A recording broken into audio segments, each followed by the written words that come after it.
وہ جلدی سے اس طرف بڑھا۔ رات کی بھیانک خاموشی میں، غار کے سناٹے میں اسے اپنے دل کے دھڑکنے کی آواز صاف طور سنائی دے رہی تھی۔ موم بتی کی روشنی سے غار کے اندر کا منظر واضح ہو گیا تھا۔ دور تک ایک سرنگ پھیلی ہوئی تھی جیسے اس کا کوئی کنارہ ہی نہ ہو۔ بھیانک غار، چاہے باب الحنجرہ کا علاقہ اور تنہائی، یہ سوچ کر ہی انسان کے رونگٹے کھڑے ہو جاتے تھے۔ غار میں جا بجا مکڑیوں کے جالے تھے، لیکن وہ مکڑیوں کے وجود سے عاری تھے۔ کچھ دیر تک اندر چلنے کے بعد غار کے اندر دائیں جانب ایک اور راستہ جاتا دکھائی دیا۔ وہ شمع کی روشنی میں اس طرف بڑھا۔ جوں جوں وہ آگے بڑھتا جا رہا تھا، راستہ کشادہ ہونے لگا۔ پھر ایک بڑا سا ہال نظر آیا جس میں پتھر کے بڑے بڑے ستون زمین پر گرے ہوئے تھے۔ یوں لگتا تھا جیسے کبھی ان ستونوں نے ہال کی چھت کو اپنے سہارے سنبھالا ہوگا، مگر بعد میں نہ جانے کن حالات کی بنا پر یہ چھت کو چھوڑ کر زمین بوس ہو گئے۔ اس نے مزید غور کرنے کی بجائے بوڑھے جادوگر کی ہدایت کے مطابق بازو کٹے مجسمے کی تلاش شروع کر دی۔ جلد ہی اسے اپنے مقصد میں کامیابی ہوئی اور بائیں جانب ایک کونے میں اسے اپنا مطلوبہ مجسمہ دکھائی دیا۔ جیسے ہی وہ اس کے نزدیک گیا، اسے یوں لگا جیسے ہال کی چھت پر کوئی بھاری بھرکم جانور دوڑنے لگے ہوں اور ان کے وزن سے چھت چٹک رہی ہو، اور اس پر سے گرنے والا گرد و غبار زمین پر بکھرنے لگا، اور اسے یوں محسوس ہوا کہ اگر چند لمحے یہی کیفیت رہی تو چھت نیچے آن گرے گی اور وہ اس کے ملبے تلے دب کر رہ جائے گا۔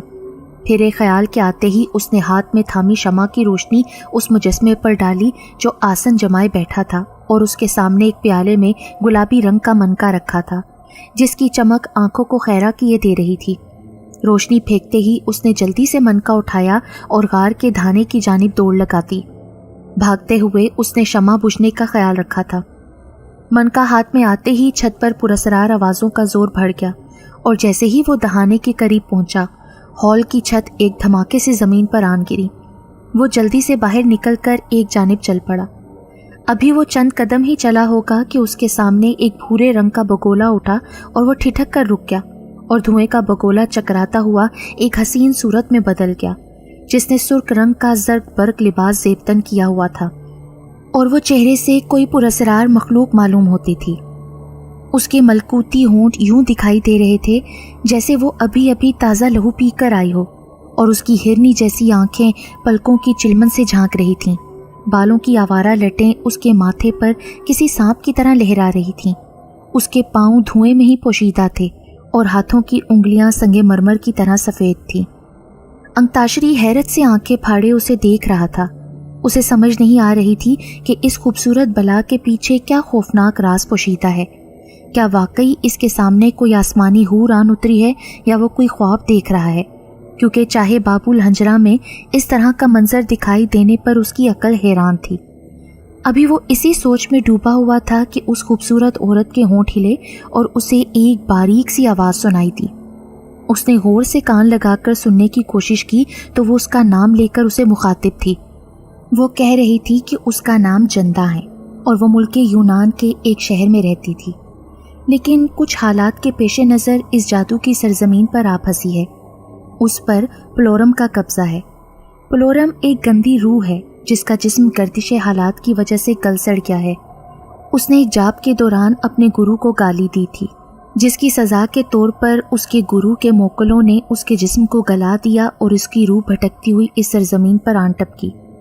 پلورم چونکہ شروع سے ہی ایسے جاپ کو مکمل کر رہا تھا جس کا مقصد یہ تھا کہ دنیا بھر سے سندر ناریوں کی سندرتا پر قبضہ کر کے اپنے ناپاک ارادوں کو پورا کر سکے۔ اس کا جسم اس کا ساتھ نہ دے سکا، مگر اس کی روح اس کے باوجود اپنے ناپاک ارادوں کے لیے سرگرم عمل ہے۔ اس کا گرو اس کو سزا دینے کے باوجود اس کے پیچھے ہے، اس لیے اس کی روح اس سے چھپتی ہوئی اس جگہ پہنچ گئی ہے، لیکن اس جگہ پہنچنے سے پہلے وہ مجھ پر قبضہ جما چکا تھا۔ میں گزشتہ 40 سورجوں سے اس کی قید میں ہوں۔ پہلے اس نے مجھے کالی غار میں قید کر رکھا تھا، مگر تنہائی کے خوف سے گھبرا کر میں نے بڑی منت سماجت کے بعد اس ویرانے میں گھومنے پھرنے کی اجازت لے لی۔ اس نے مجھے ایک ایسی شکتی دے دی کہ میں فوری طور پر اس ویرانے میں جہاں چاہوں جا سکوں۔ انتاشری جو آنکھیں پھاڑے اور منہ کھولے اس کی رام کہانی سن رہا تھا، حیرت کے شدید جھٹکے سے سیدھا ہوا اور کہنے لگا، اب یہ بھی بتا دو کہ اس ساری کہانی کا میری ذات سے کیا تعلق ہے؟ تم اس کی قید میں رہو یا آزاد، مجھے اس سے کیا سروکار ہے؟ مجھے خود اپنے قبیلے کی لوگوں کی فکر ہے۔ پورن ماشی کی رات آنے سے پہلے میں نے زرد درختوں میں واقعی 100 سالہ پراسرار محبت کی بلاؤں کو ہلاک کرنا ہے تاکہ وہ اس قبیلے کے افراد کو اپنا نشانہ نہ بنا سکیں۔ انتاشری نے غصے سے کہا، زرد درختوں میں بنا ہوا محبت؟ میں سمجھ گئی۔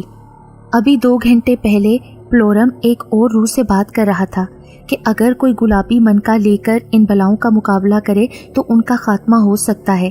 کیا تم گلابی منکا حاصل کر چکے ہو؟ جندا نے بات کرتے ہوئے بے چین لہجے میں پوچھا۔ ہاں، میں وہ گلابی منکا حاصل کر چکا ہوں۔ کیا کہا؟ تم گلابی منکا حاصل کر چکے ہو؟ اگر وہ تمہارے پاس ہے تو میں منت کرتی ہوں کہ اس کو میرے جسم کے ساتھ لگا دو، کیونکہ پلورم اس روح کو یہ بھی بتا رہا تھا کہ اگر کوئی انسان چاہے باب الحنجرہ میں داخل ہو کر گلابی منکا لے کر میرے جسم سے لگا دے تو میں نہ صرف ٹھیک ہو سکتی ہوں بلکہ اس کی قید سے بھی آزاد ہو جاؤں گی، اور جادو کا اثر ختم ہوتے ہی میں واپس اپنے ملک پہنچ جاؤں گی۔ پلورم چونکہ جانتا ہے کہ کوئی بھی انسان چاہے باب الحنجرہ میں داخل ہو کر زندہ واپس نہیں آ سکتا، اس لیے وہ بے خوف و خطر اس روح کو یہ تمام باتیں بتا رہا تھا۔ میں چونکہ ان کی گفتگو سن رہی تھی اس لیے گلابی منکے والی بات میرے ذہن میں رہ گئی۔ اس کے بعد وہ پراسرار محبت کی باتیں کرتے رہے۔ اگر تم میرا کام کر دو تو میں تمہیں زرد درختوں کے پاس جانے کا آسان راستہ بتا سکتی ہوں۔ جندا نے بے قرار لہجے میں اس سے کہا۔ انتاشری ہونکو کی طرح منہ پھاڑے اس کی باتیں سن رہا تھا۔ اس کے خاموش ہوتے ہی کہنے لگا، اگر اس ساری بکواس کے پیچھے کوئی چکر ہوا تو پھر؟ میں اس بارے میں قسم کھاتی ہوں کہ جو کچھ میں نے تمہیں بتایا ہے وہ 100% سچ ہے۔ اگر تم یقین کر لو تو میں تمام زندگی تمہاری شکر گزار رہوں گی۔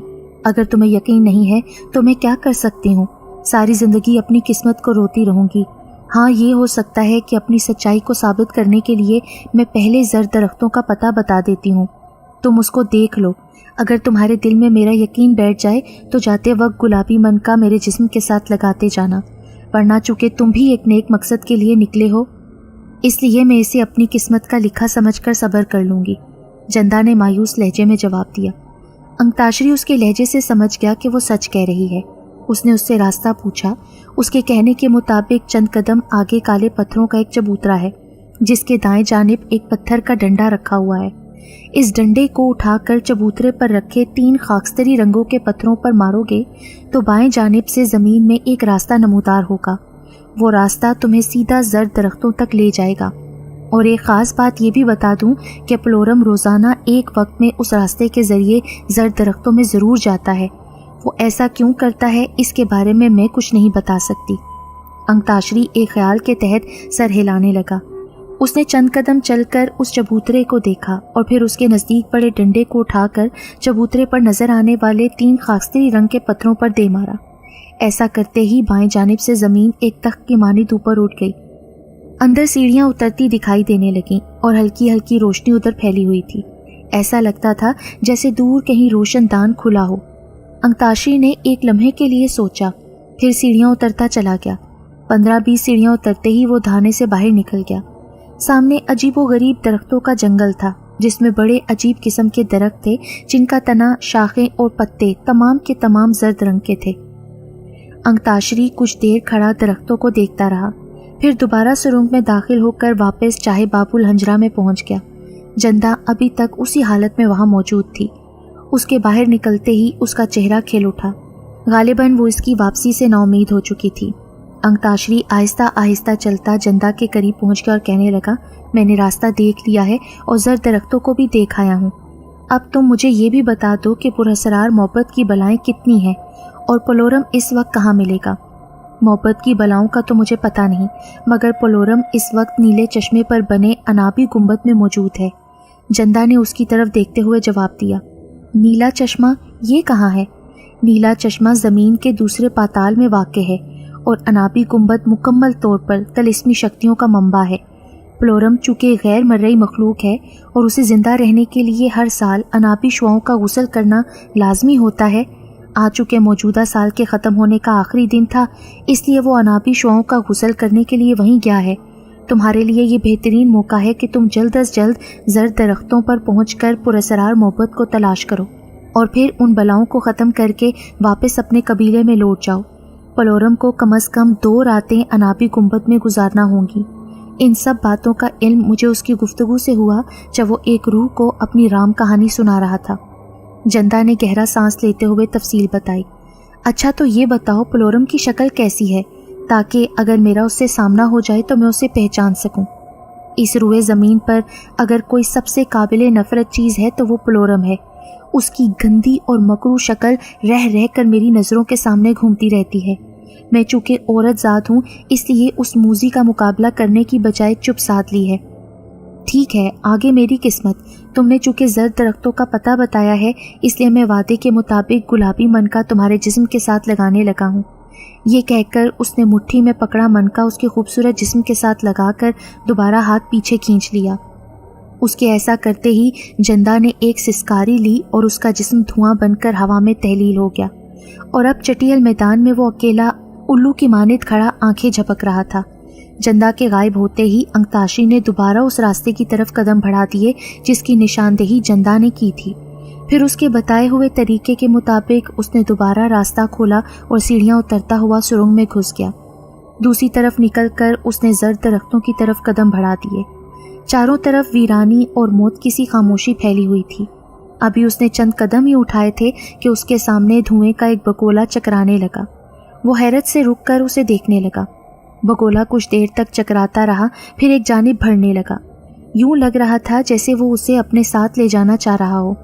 انکتاشری کچھ دیر تک کھڑا اسے دیکھتا رہا، پھر سر جھٹکتے ہوئے اس کے پیچھے پیچھے چلنے لگا۔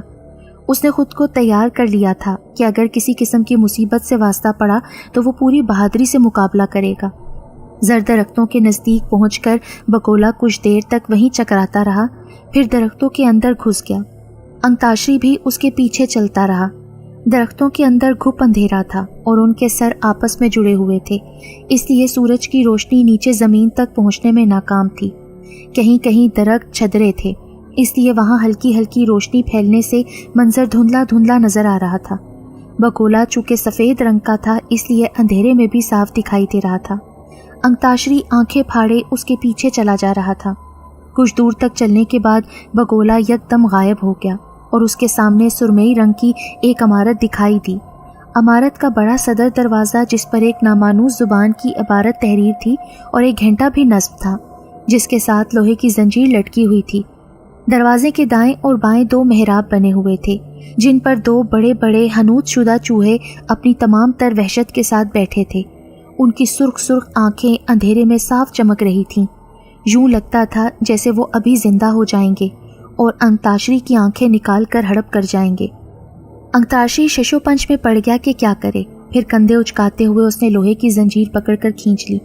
جیسے ہی اس نے زنجیر کھینچی اس کے سر پر قیامت سی ٹوٹ پڑی۔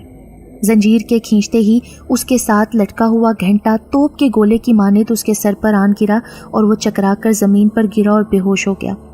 اس کے گرتے ہی دروازہ ایک چرچراہٹ کی آواز پیدا کرتے ہوئے کھلا اور ایک ڈھانچہ باہر نکلا جس کے جسم کی ہڈیاں اندھیرے میں فاسفورس کی مانند چمک رہی تھیں۔ وہ اپنی ہڈیاں کڑکڑاتا ہوا انکتاشری کی طرف بڑھا اور اس کا بازو پکڑ کر یوں گھسیٹتا ہوا اندر کی جانب بڑھنے لگا جیسے اس نے کسی موٹے تازے انسان کی بجائے کسی کاغذ کے انسان کا بازو تھام لیا ہو۔ یہ ایک بڑا سا ہال تھا جس میں 40-50 کے قریب بھیانک چہروں والے افراد بالکل خاموش بیٹھے تھے۔ ان سب کے چہرے کٹے پھٹے ہوئے تھے، یوں لگتا تھا جیسے کسی نے کسی تیز دھار آلے سے ان سب کے چہروں پر نقش و نگار بنا دیے ہوں۔ ان میں سے چند ایک کے جسم جگہ جگہ سے گل چکے تھے اور ان گلے ہوئے حصوں میں کلبلاتے ہوئے کیڑے صاف دکھائی دے رہے تھے۔ یہ ہال اس محبت کے تہخانے میں بنا ہوا تھا جس میں عجیب طرح کا تافون پھیلا ہوا تھا۔ وہ سب خاموش بیٹھے تھے، ایک دوسرے کی جانب دیکھ رہے تھے، یوں لگتا تھا جیسے انہیں کسی اور کے آنے کا انتظار ہے۔ چند منٹ خاموشی میں گزرے اور پھر ہال میں دائیں جانب بنے ہوئے چھوٹے سے دروازے سے ایک عجیب الخلقت انسان اندر داخل ہوا اور اس کی پشت پر نکلا ہوا ابھار بہت بھیانک لگ رہا تھا۔ اس کے چہرے کو دیکھنے سے لگتا تھا جیسے کسی نے غبارے میں بے حساب ہوا بھر دی ہو۔ اس کے ہاتھ اور پاؤں کی انگلیاں ایک ہی سائز کی تھیں۔ وہ مینڈک کی طرح پھدکتا ہوا اندر داخل ہوا۔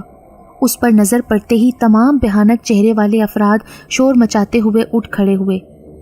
وہ کبڑا انسان پھدکتا ہوا ان کے درمیان آیا اور انہیں بیٹھنے کے لیے اشارہ کیا۔ اشارہ پاتے ہی تمام افراد دوبارہ بیٹھ گئے اور ہال میں ایک گمبھیر خاموشی چھا گئی۔